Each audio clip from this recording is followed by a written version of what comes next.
त्यांना फरक कळला पाहिजे. या पुस्तकाच्या बाहेर सुद्धा एक विश्व आहे, या पुस्तकाच्या बाहेर सुद्धा एक जीवन आहे, या पुस्तकाच्या बाहेर सुद्धा एक जग आहे. त्याचा सुद्धा अभ्यास आपण केला पाहिजे, तरच या जीवनाची इमारत आपल्याला उभी करता येते. खरं म्हणजे मी 1980 ला हे गाव सोडल्यानंतर मला आई वडिलांच्या आशीर्वादाने आणि ज्या वृत्तसंस्थेमध्ये मी लोकमत मध्ये काम करत होतो त्याच्या ह्याच्यातून मला महाराष्ट्रातल्या अनेक गावांमध्ये जाण्याची संधी मिळाली. पण या गावामध्ये येऊन मनोगत व्यक्त करण्याची संधी मला फार कमी वेळेला मिळाली आणि ती प्रिय अजितनी मला यावेळी उपलब्ध करून दिली, त्याबद्दल मी त्याच्याप्रती कृतज्ञता व्यक्त करतो. माझ्या भाषणाचं वैशिष्ट्य असं आहे की ज्या गावामध्ये मी एकदा भाषण द्यायला जातो त्या गावातली माणसं सहसा दुसऱ्यांदा मला बोलवत नाही.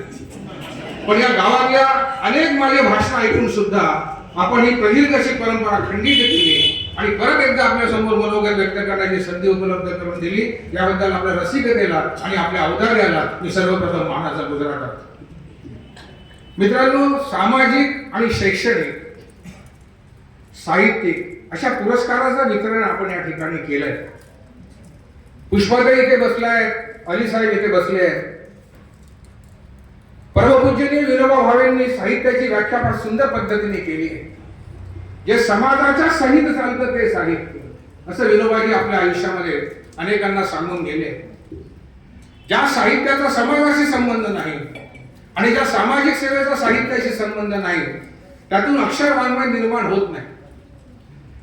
विनोबा भावेंच्या परमधाम आश्रमामध्ये एकदा महाराष्ट्रातले काही साहित्यिक त्यांना भेटायला गेले आणि त्या साहित्यिकांनी आपला एक काव्यसंग्रह विनोबाजींना दिला, भेट दिला.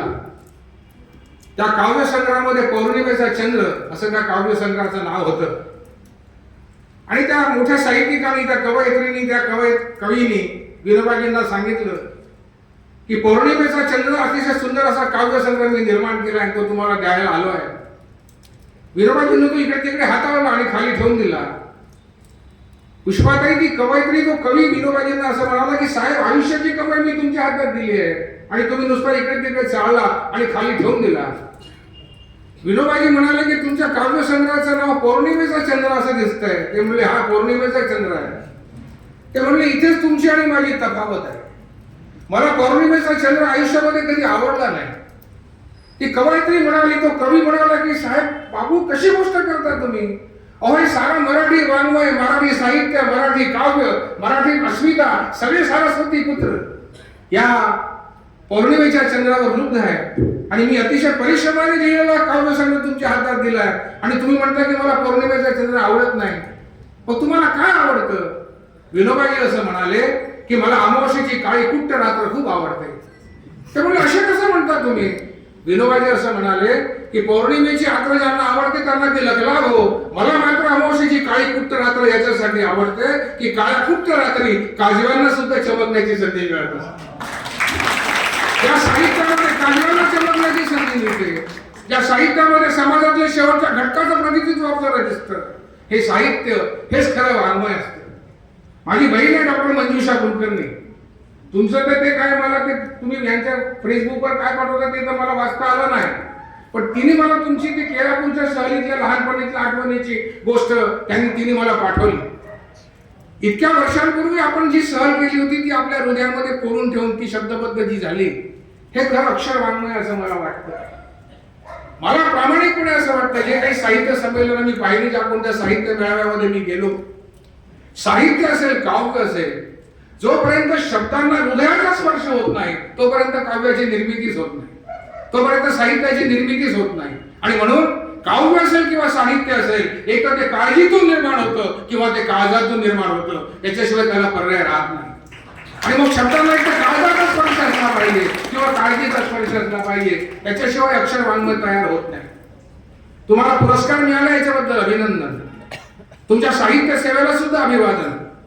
परंतु तुम्हाला मिळालेला पुरस्कार ही तुम्ही केलेल्या कार्याची पावती नाही आहे, तुम्ही केलेल्या कार्याचं कौतुक नाही आहे. याचं कारण असं आहे की पावती दिली की व्यवहार संपून जात असतो. पावती नाही आहे, आम्हाला तुम्हाला पावती द्यायची नाही आहे. मग हा सत्कार कशासाठी आहे? हा सत्कार तुम्ही इतक्या प्रतिकूल परिस्थितीमध्ये शब्दांच्या सृष्टीची जी सेवा केली त्याला या समाजाला दिलेला जाहीर पाठिंबा आहे असं माझं प्रामाणिक मत आहे आणि त्याच्या निमित्ताने आपला अभिनंदन करण्यासाठी इथे उभा आहे. तिची मुलं माझ्यासमोर बसलेली आहेत. मी पुण्याला एका कार्यक्रमाला गेलो असताना तिथल्या कार्यक्रमामध्ये मला एक गोष्ट सांगण्याची विनंती त्या तिथल्या मुख्याध्यापिकेने केली. त्यावेळी मी त्यांना एक गोष्ट सांगितली होती. ती गोष्ट हे सगळे चिमुकले मुलं समोर दिसतात म्हणून सांगितली. एक गोष्ट अशी आहे की गुराख्याचा लहानसा मुलगा होता. हा गुराख्याचा मुलगा आपल्या गायींना चारण्यासाठी जंगलामध्ये घेऊन गेला आणि जंगलामध्ये घेऊन गेल्यानंतर या गुराख्यातल्या कळपातली एक गाय हा कळ सोडून जंगलामध्ये पळायला लागली. आता या लहानशा गुराख्याच्या मुलाला असं वाटलं की गाय जर या कळपातून जंगलामध्ये पळून गेली तर जंगलातली श्वाप या गायीला खाऊन टाकल्याशिवाय राहणार नाही. म्हणून हा गुराख्याचा लहानसा मुलगा त्या गायीला पकडण्यासाठी तिच्या मागे बेभानपणे धावत सुटला. त्या गुराख्याच्या मुलांनी त्या गायीला पकडलं आणि आपल्या कळपामध्ये वापस आणून सोडून दिलं. आता ज्यावेळेला हा मुलगा त्या गायीला पकडण्यासाठी जंगलातून धावत होता त्यावेळेला जंगलातल्या काही दर्या खोऱ्या या मुलाला आडव्या आल्या. त्याच्यावरून त्या लहानशा मुलांनी छलांग मारली, त्या गायीला पकडलं आणि आपल्या कळपामध्ये वापस आणून सोडून दिलं.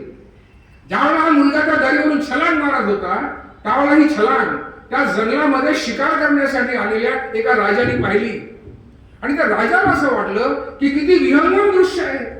एवढा लहानसा मुलगा या दरीवरून छलांग मारतो काय, गायीला पकडतो काय, या मुलाचा आपण सत्कार केला पाहिजे, सन्मान केला पाहिजे. म्हणून हा राजा त्या गुराख्याच्या मुलाजवळ आला आणि गुराख्याच्या मुलाला तो असं म्हणाला की या दरीवरून तू छलांग मारताना इतका सुंदर दिसत होतास की तू जर मला दरीवरून परत छलांग मारून दाखवलीस तर माझ्या अंगावर जेवढं काही सोनं आहे हे सगळं सोनं मी तुला पुरस्कार म्हणून द्यायला तयार आहे.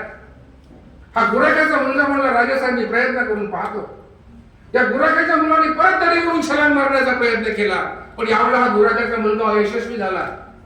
या राजासाहेबांनी त्या मुलाला असा प्रश्न विचारला की का रे, ज्यावेळेला तू पहिल्यांदा छलांग मारणार होता त्यावेळेला कोणी तुझा सत्कार करणार नव्हतं, कोणत्याही वर्तमानपत्रात तुझा फोटो छापून येणार नव्हतं, कोणी आपल्या अंगावरचं सोनं तुला पुरस्कार म्हणून देणार नव्हतं, तरी पण तुला छलांग यशस्वीपणे मारता आली.